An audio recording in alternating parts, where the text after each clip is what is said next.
On m'avait demandé si les poules avaient un ergot. Oui, effectivement, puis qu'en vieillissant, avec l'âge, c'était de plus en plus marqué. Et regardez, là, c'est un ergot de poule. Donc là, on a affaire à une poule de 2 ans et demi. Bon, avec une très très légère gale des pattes, mais bon là, c'est Nunuche, hein, pour ceux qui connaissent. Elles, son principal problème pour l'instant, c'est de survivre à mon bijou. Donc voilà, pour répondre à la question de l'ergot chez les poules, ben oui, pareil que chez les coqs en fait. D'ailleurs, Nunuche, j'avais déjà raccourci les ongles. Au début de son état fébrile, bon, ça fait bien un bon 3 semaines. Puis là, ça s'est stabilisé, mais ça commençait à pousser. Après, un ergot, au bout d'une certaine longueur, poule ou coq, c'est pareil. Si ça commence vraiment à se recourber et à poser problème, ça y est, Nunuche, elle bouge. Ben là, il faut raccourcir aussi. Mais attention, ça peut saigner. Donc ça, j'ai pas encore eu l'occasion de le faire. Hein. Je sais pas jusqu'à quelle limite on peut couper, mais il faut faire gaffe. Je pense que ma main est tellement chaude. Je le sens que je lui tiens chaud, puis elle s'endort. Alors peut-être qu'on va finir par avoir le terrain vague là, derrière mon grillage, sur on va dire la même largeur que mon terrain, mais juste la prolongation là vers le fond. Et puis je vais vous en dire un peu plus. Là c'était juste pour vous montrer, pour vous situer un peu. Coucou les bijoux. Tout le monde est en vie. Ça m'a l'air. Bon, on va aller palper le jabot de Phoebe. Donc toujours pas de jabot bien vide le matin. Je compare à Paige, hein. C'est bien, ça me fait un outil de comparaison. Donc je rappelle, Paige, elle a rien. Donc Paige, c'est la grise très claire. Et Paige, elle, normalement, elle a toujours un jabot bien vide. On va déjà comparer avec Paige, qui a horreur que je la touche. Mais oui. Allez voir Paige. Donc Paige, elle a le jabot bien vide. Ah oui, mais non, commence pas à manger, hein. Faut qu'on compare. Et Phoebe, ça fait toujours une petite boule. Viens là, mon bébé. C'est de mieux en mieux. Un peu plus petite ce matin, mais toujours. D'ailleurs, bon là, ils ont fait caca. Ils ont dû dormir là cette nuit. Mais sinon, Paige, elle pond ici dans le coin. Tous les jours, là. Bon, peut-être pas mercredi. Mais jeudi, vendredi, samedi, j'ai eu l'œuf. Donc, je dégage quand même les crottes. Alors, elle me coûte cher en miettes pour poussin. Hein. Pourtant, elles sont que 2, mais bon. Bon, puis les cailles, tout va bien. Et elles sont... Il n'y a plus que 4 femelles, hein, il y en a plus 5. Mais j'ai l'impression que niveau crotte, c'est encore pire que d'habitude. Mon Dieu, vous avez bien crotté. Hein. Ouais. L'os de sèche, alors je l'ai changé, je vous avais dit. Je vais essayer de le remplacer par un os de sèche qui est un peu plus blanc. Donc moi, avec mes ongles, j'ai fait comme des petits impacts en espérant leur montrer un peu l'exemple. Mais vous voyez, il n'y a vraiment personne qui y touche. Personne n'a eu l'idée. Et les reproducteurs précédents, eux, par contre, il n'y avait pas de souci. Donc tant qu'il n'y en a pas une qui a eu l'idée d'y toucher, faudrait peut-être que j'essaie d'émietter, de leur en proposer et tout, puis leur faire comprendre, mais c'est pas évident. Hein. Donc par exemple, une généralité chez quelqu'un, comme moi par exemple les précédents reproducteurs, les os sèches, tout ça, impeccable, ça peut pas être forcément une vérité pour tout le monde, puisque regardez, eux, c'est bien le contre-exemple, ça les intéresse pas. Bon là, ils sont un petit peu énervés. Mais sinon, l'ambiance, tout ça, ça va, c'est toujours stable. Donc pourvu que ça dure. Je peux toujours pas dire... Il y a des œufs de temps en temps qui sont un petit peu ronds. Et il y en a qui sont tout blancs aussi. Hier soir, j'ai eu un œuf tout blanc. Je peux toujours pas dire si c'était la femelle qui faisait des œufs bien ronds, qui était morte, et que c'était la cause. Mais quelqu'un m'a dit, et c'est bien gentil, que ça devait être une infection au cloaque. Le fait qu'elle ait eu le cloaque, vraiment, c'était très gonflé, rouge, tout ça. C'était une infection. C'est pour ça qu'elle était morte. Au moins, ça sera ça, cette raison. Ouais, puis j'ai perdu ma pipette avec laquelle je donnais de l'huile et ma mixture à Phoebe. Il faut vraiment qu'on en recommande. En plus, là, c'était même plus une seringue parce que ma seringue, le joint, le caoutchouc est complètement foutu. Et j'ai perdu ma pipette. Alors là, ce matin, je vais lui donner... je vais fractionner la pâtée de Nunuche que j'ai refaite hier soir. Je vais la fractionner, puis je mettrai pas mal d'huile dedans. Et je vais lui faire prendre une pâtée donc bien huileuse, puis je vais bien mélanger dans son jabot. Puis vous voyez, regardez, elle boit bien. Donc ça, il n'y a pas de souci. c'est bien, ça va déjà réhydrater la petite pelote. Alors, bien sûr, une boule comme ça dans le jabot, ça peut être une tumeur. Hein. Bon, là, vous pouvez pas faire grand-chose. Mais bon, les explications les plus simples sont quand même souvent les meilleures. Je pense qu'elle a une pelote de quelque chose. Peut-être qu'elle a mangé des plumes. C'est peut-être des plumes ou de l'herbage, etc. Bon, le problème, c'est que si c'est des plumes, ça va être un peu compliqué. Hein. Il n'y a que la chirurgie pour s'en débarrasser. Donc, bon, ça ne sera pas une option que je prendrai si c'est ça. Mais si après, c'est une pelote végétale, ça pourrait réussir petit à petit à se dissoudre. Bon, je trouve que le jabot, la boule que je sens toujours le matin, elle est de plus en plus petite. Mais elle n'a pas encore le jabot plat comme elle est censée l'avoir le matin, comme par exemple sa sœur Paige.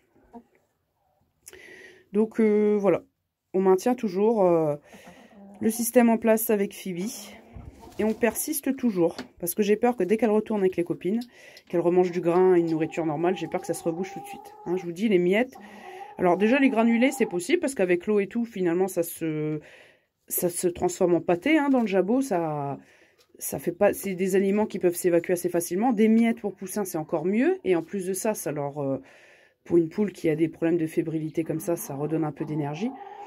Et ça bouge pas, quoi. C'est au moins des aliments qui peuvent s'évacuer facilement et passer outre le bouchon. Mais j'ai peur qu'en remangeant du grain entier, etc., ça recause quelques problèmes. Parce qu'elle m'a fait ce coup-là mardi matin. Mais peut-être qu'elle couvait le problème depuis dimanche après-midi, quand elles sont sorties toute l'après-midi, et qu'elle a peut-être mangé des brins d'herbe un peu gros, et qu'elle a fait la folle. C'est possible. Et puis que ça soit manifesté que dans la nuit de lundi à mardi. Donc c'est peut-être une pelote d'herbe qui est encore coincée. Enfin, moi, je penche quand même plutôt pour ce problème-là. Et il faut persister jusqu'à temps que ça s'évacue. Mais si vraiment, au bout d'un moment, ça n'arrive pas à s'évacuer... je la remettrai quand même avec les autres et il faudra vraiment une surveillance rapprochée. Mais c'est un peu dur de se sortir du problème, là, j'ai l'impression. Par rapport à Gloussette, où elle, j'arrive facilement à lui faire évacuer quand elle me fait le coup. Ah, ma bichette. Avec ton gros caractère, là. J'avais Nunuche dans mes bras hier pendant que je rempotais leur manger et puis que je m'occupais des cailles. Et puis Nunuche, elle bougeait un peu. Alors je lui dis à Nunuche, je te mets par terre. Mais méfie-toi parce que Phoebe, elle est pas gentille. Hein. Et bien effectivement, je commence à voir Phoebe qui se redresse, qui lui tourne autour d'un air pas très gentil. Et hop, un petit coup de bec sur la tête. Je dis, bon allez Nunuche, tu reviens à bras et puis c'est tout. Hein. Enfin voilà, elle a quand même du caractère. Donc c'est que niveau forme ça va, mais il faut que le bouchon il s'évacue. Paige, elle arrête pas de gratter là. Elle m'avait mis des copeaux dans l'abreuvoir, donc là j'ai fait une grosse vidange. Et comme là il est pas très lourd, je l'ai mis ici. Mais je fais gaffe qu'elle le renverse pas par contre. Hein. Ça c'est pas encore sûr. Et le fait que Paige elle ponde bien, ça montre quand même que la luminosité est suffisante au sol dans le bâtiment. Ou alors que c'est une super pondeuse. Et je pense qu'il n'y a que elle qui pond. Pas encore Phoebe, donc ça voudrait dire que Phoebe, bon... Elle présente pas la signe de faiblesse, mais il manque quand même un peu pour qu'elle ponde, quoi. Parce que c'est toujours Paige que je vois se nicher ici. Là, en plein coupage de bois, là. Je pense qu'elles vont aller faire les grimpeuses dessus, ça m'étonnerait pas. Allez les bijoutes.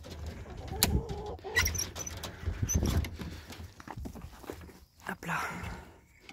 Bon, tout le monde pond toujours aussi bien. Allez bijoute. Ma nounoute. Elle nous a pas refait d'escalade. Enfin, mon père m'en a pas parlé en tout cas, donc je lui redemanderai. Donc je lui ai un peu raccourci son aile la semaine dernière, ça a l'air de suffire. Attends mon bijou. Viens là.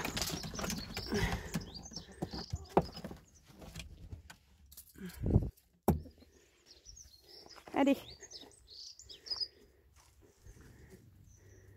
Non, toi tu viendras pas toi. Oh, c'est une sacrée crotte. Allez. Aïe. Bah, le point positif, c'est que je préfère que Phoebe, bon même si peut-être que je la perdrai hein, si j'arrive pas à la sauver, c'est qu'au moins Phoebe ce soit un problème mécanique qu'elle est et pas une maladie du style maladie de Marek. Parce que quand je l'ai ramassée dans le poulailler avec les pattes qui partaient vraiment à volo, c'était à se demander.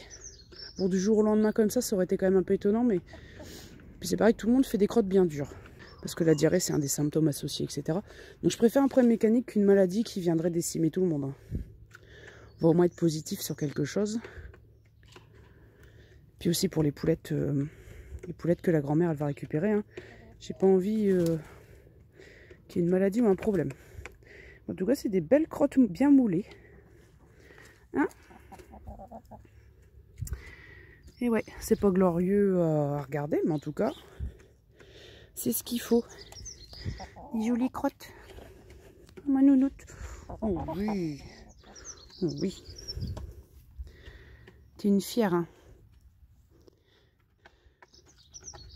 Bah alors, tu viens m'accompagner? Oh oui. Toi, t'es une soumise. Hein? T'es une brave petite. Oh bah oui, hein. Oh oui, t'es une brave petite. T'es toujours collé à moi. Ah bah oui, bah ça vous intrigue. Ça forcément, c'était sûr.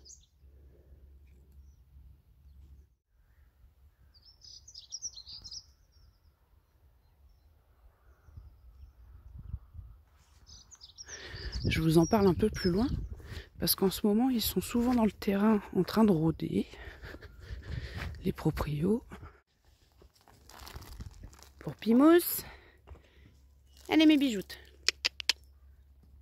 Hop là. Oh oui, oh là là. Ça, c'est un vrai petit déj. Hein. Et vous en aurez plus après, hein, chez mamie, il n'y aura pas de graines fermentées là-bas. Hein. Bah non, hein. On profite. Alors les proprios du terrain derrière, ils nous sortent à 15 € le mètre carré. Et puis ça fait presque un an que ça traîne. Donc nous on dit c'est bon, on va faire bouger un peu les choses. On appelle la secrétaire, le premier truc qu'elle dit, par rapport à la configuration, elle d'instinct elle disait carrément 3 €. Elle dit on vous rappelle tout ça, je lui demandais au notaire et tout. Et lui il a dit entre 5 et 10. On va pas se mentir que c'est plus près de 5. Parce que non seulement il y a plein de souches à enlever et tout, eux ils ont beau essayer de mettre ça au propre. En fait il va falloir retourner toute la terre pour enlever toutes les racines de tout, surtout les sortes d'arbres à pain là, qui drageonnent de partout.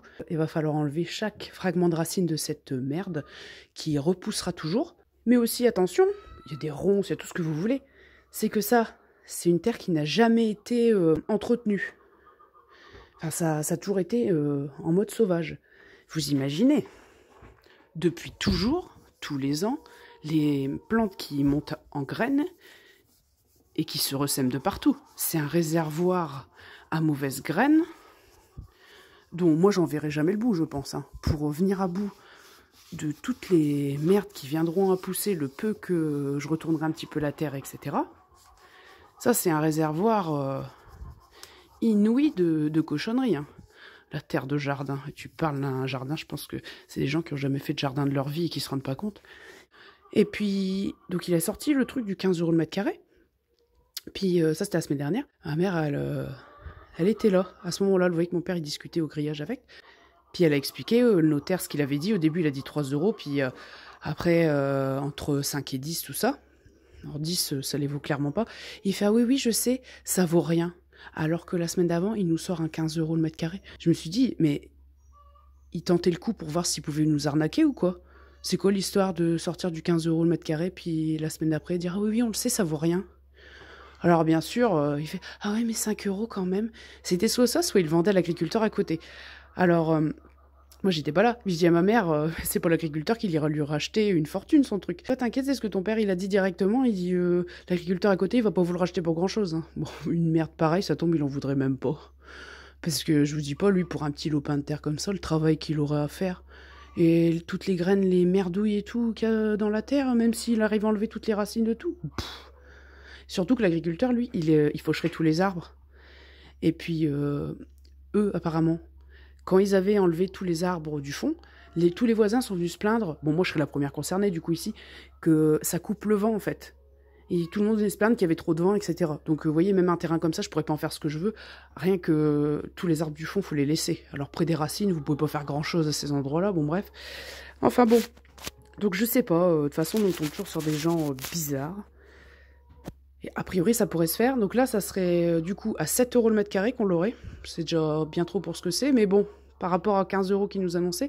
Mais a priori, il va se farcir les frais de bornage. Ça peut aller jusqu'à 1500 €, juste pour déterminer les bornes d'un terrain. Vraiment, tout est matière à payer en France, c'est incroyable. Plus les frais de notaire. Donc normalement, ça devrait se faire. Et cette portion de terrain-là. Alors, je sais pas encore le métrage. On serait... alors, ils ont dit dans les 900 mètres carrés. On va se préparer à tout et on va arrondir à 1000 pour le prix. Hein. Donc, du coup... ça va quand même être dans les 9000 €, hein, normalement. Bon, je vous en dirai plus quand on en saura plus. Voilà, mais bon, c'est vrai qu'il faut toujours essayer d'annexer le plus possible les terrains qui sont en vente à côté de votre propriété. Parce qu'après, vous ne savez pas pour qui ça va partir et comment ça va finir. Donc ça serait forcément pour faire du potager, puis au moins un enclos sur la partie centrale. Mais ça permettrait d'essayer de bien faire les choses, peut-être, même si ça prendra beaucoup de temps. Un enclos vraiment mieux, sécurisé. Après, niveau espace, on verra l'espace qui pourrait être. Parce que faire un enclos super sécurisé, grillagé de partout, si on le fait grand, c'est quand même pas rien au niveau des matériaux. Hein. Puis le prix des matériaux, on n'est franchement pas dans une bonne période non plus. Puis ça permettrait de faire un enclos, un ou deux ça serait bien, mais enfin... excentré du grillage. Parce que eux, grand-père, grand-mère, là, le jour où il leur arrive quelque chose ou que leur maison est en vente, on ne sait pas ce que leurs futurs propriétaires feront de cette partie de terrain-là. Moi, ici, mes enclos, c'est proche d'une pâture, mais si un jour, il y aurait... Bon, avec la ligne électrique qui passe en plein... Oui, parce qu'il y a une ligne électrique qui passe sur ce terrain du fond-là, et puis là... S'il y aurait quelque chose qui viendra se construire et tout, d'avoir les enclos proches des habitations, on pourrait toujours être enquiquiné. Puis c'est pareil, alors j'espère que ça ne sera pas de mon vivant, ou du moins tant que je serai ici. Le champ à côté, pendant un temps, il était en vente. En terrain constructible. Et forcément, ça s'est arrivé pile après qu'on a acheté la maison. Je me suis dit, ça y est, on achète la maison, tout le monde revend ses lopins de terre autour. On a trop de la chance, quoi. Alors que c'était, pour le prix qu'on a payé, le seul intérêt, finalement, c'était le terrain et l'agencement autour, et le fait de ne pas avoir de voisins collés. Alors si c'est pour perdre cet avantage, franchement... Mais par contre, pour borner le terrain, il devrait y avoir le propriétaire du champ qui sera là et tout. Il drogue à ras de notre terrain, quoi. Et ça me dégoûte, parce que si chacun respectait les règles et était correct, il n'y aurait pas à jouer les méchants flics, à devoir prendre des vidéos, porter plainte et tout. Franchement, si chacun faisait les choses bien, ça me révolte. Et puis, on peut pas avoir affaire aux gens qui vont dans le champ, parce que c'est l'agriculteur à côté, lui, c'est tous des gens qui travaillent pour lui, qui viennent là. On le voit jamais en personne. Donc là, ça serait l'occasion, enfin, si c'est vraiment lui en personne qui vient, j'espère.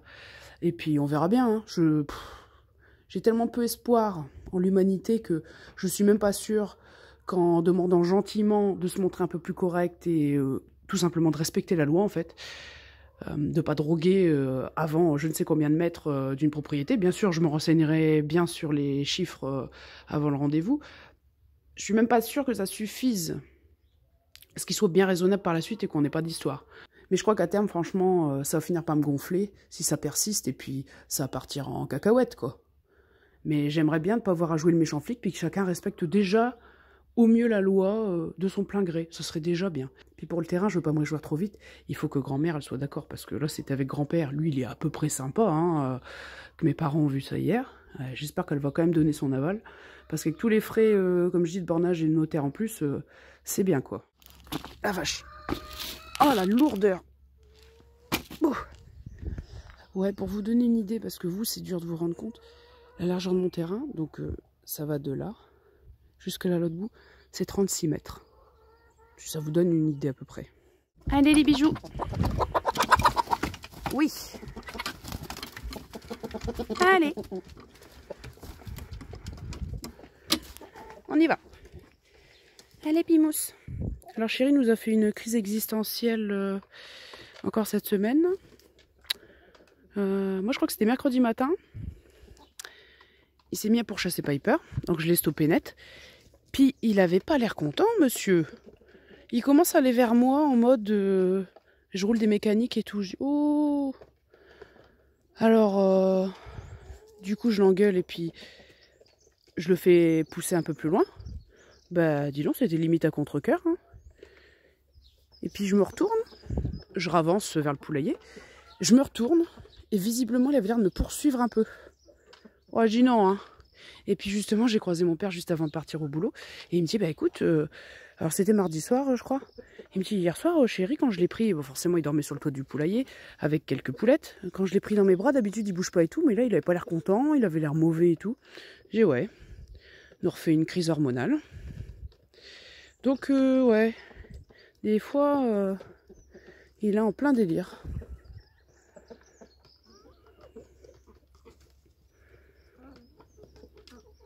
Mais bon, il m'a fait le coup qu'une seule fois dans la semaine. Là, ça a l'air d'aller, mais je surveille toujours un peu. Mais bon, il m'a fait ça qu'une seule fois dans la semaine. Hein. Je surveille un petit peu.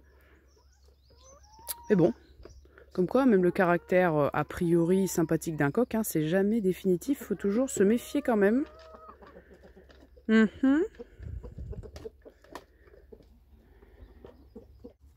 Bon, à part ça, ça va. Nunuche, depuis lundi soir, elle a bien mangé sa pâtée tous les soirs. Ça va. Pas comme en fin de semaine dernière.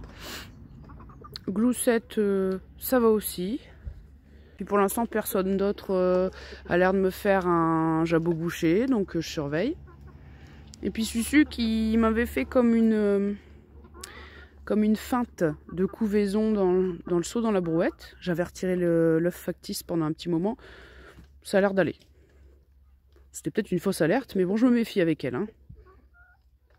Comme il y avait eu un petit redout, bah, en fait, une semaine sur deux, il gèle fort, une semaine sur deux, il y a un redout. Ça aurait pu déclencher un peu ces hormones, genre, ah, c'est le printemps, allons-y, il fait plus de 10 degrés, ouais, non. Hein, on va quand même pas faire des poussins en février, quoi. Bon, je vérifie toujours qu'il n'y ait pas une poule à l'agonie ici. Je vous dis pas maintenant, j'étais déjà en stress tous les matins que ce genre de situation arrive, et maintenant encore plus.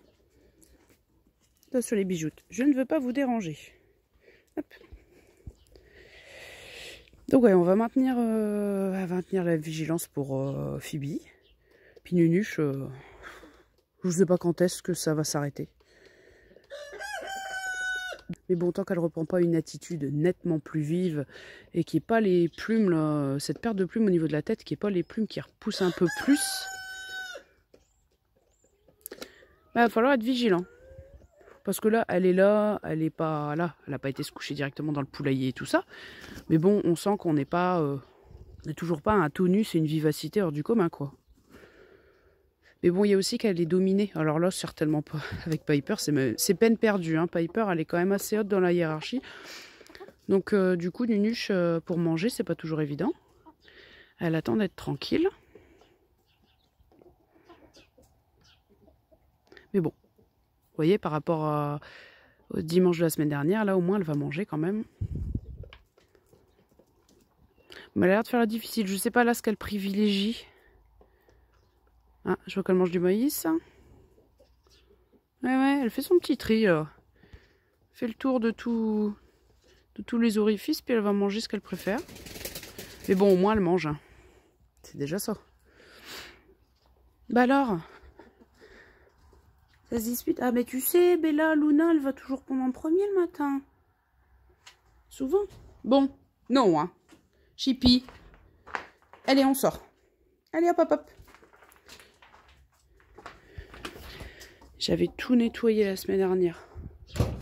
Ah, c'est désespérant. Hein. On croirait que je nettoie jamais.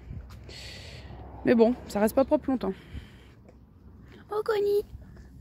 Mon bijou. Ah, mais tu nous refais un eczéma, là. C'est chiant, ça. T'as la peau sensible. Regardez, là. C'est toujours rouge. Oh, ma Connie. Oh, oui. C'est une coquine. Des fois, elle a des croûtes sur sa crête. C'est parce que, comme elle a quasiment pas de plumes au niveau du cou et dessus de la tête, très peu, bah, chérie, souvent, il la grippe par la crête quand il la coche. Alors, je lui mets un peu d'huile. Elle a des petites croûtes de sang parfois. Mais bon, le tout, c'est que ça s'infecte pas. C'est surtout ça. Désolée, je vous cadre mal. Enfin, voilà pour les nouvelles.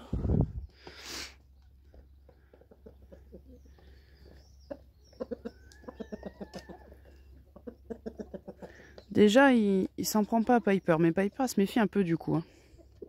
Coucou Gloussette. Ouh. Ouais. Faut leur refaire un traitement de gueule des pattes. Eh ben, regardez ces ergots. Bon, si je m'approche trop, elle va s'enfuir, mais... Allez. son ergot. Alors elle est encore plus vieille que Nunuche. Hein.